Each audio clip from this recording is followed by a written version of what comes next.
মাকে আমি ছোটবেলা থেকেই সাদা শাড়ি পরতে দেখি। আমার জন্মের ৮ মাস পরে হঠাৎই আমার বাবা চোখ বুজেছিলেন। সেই থেকেই মা মানে সাদা শাড়ি, মা মানে শিরা ওঠা হাতে দুগাছা ব্রোঞ্জের চুড়ি, ফাঁকা কপাল, ধুধু সিথে,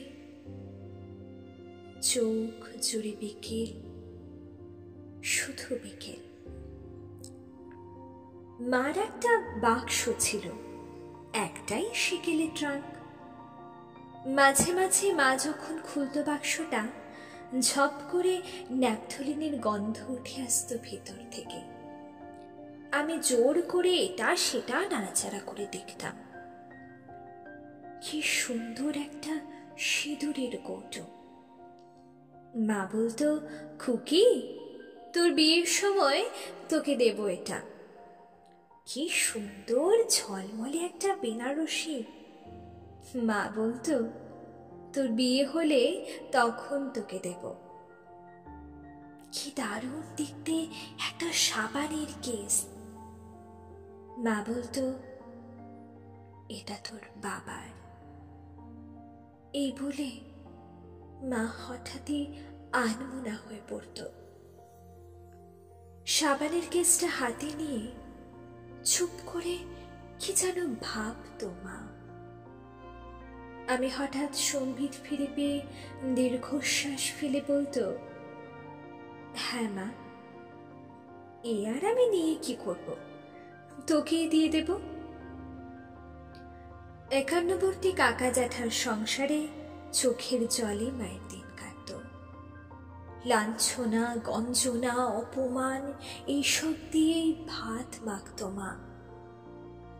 আমার সাদা শাড়ির মা, আমার ফাঁকা কপাল, ধুধু শীতের মা,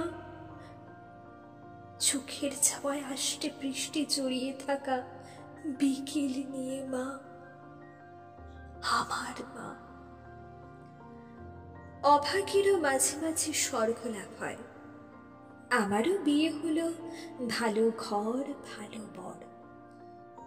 মামারা এসে দাঁড়িয়েছিল। কাকা জ্যাঠারা যে যার আলাদা বাড়ি করে দূরে চলে গিয়েছিল অনেক আগে। বিয়ের সময় সেলাই করে সংসার চালানো আমার মা আমার ট্রাঙ্কের সব কিছুই দিয়েছিল,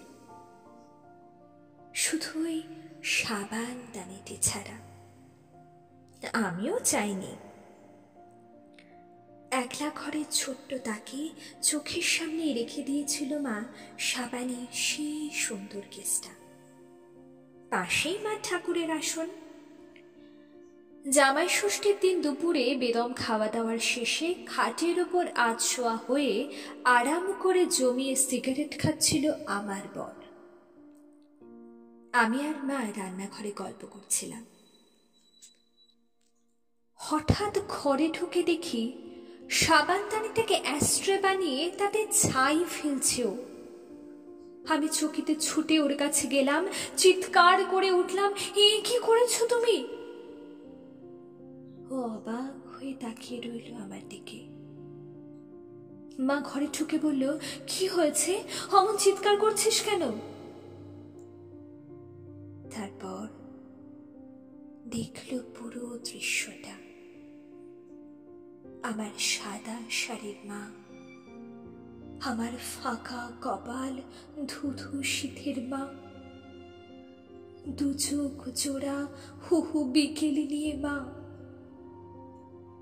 ভালো করে দেখল অনেকক্ষণ ধরে। তারপর বলল, ও মা, এতে এত বকাবকির কি আছে? যা, ওরকম করতে নেই। সাবানদানিটা এবার তুই নিয়ে যাস খুকি, ওটা তো তোকে দেবার কথাই ছিল। যা, চায়ের জলটা বসা।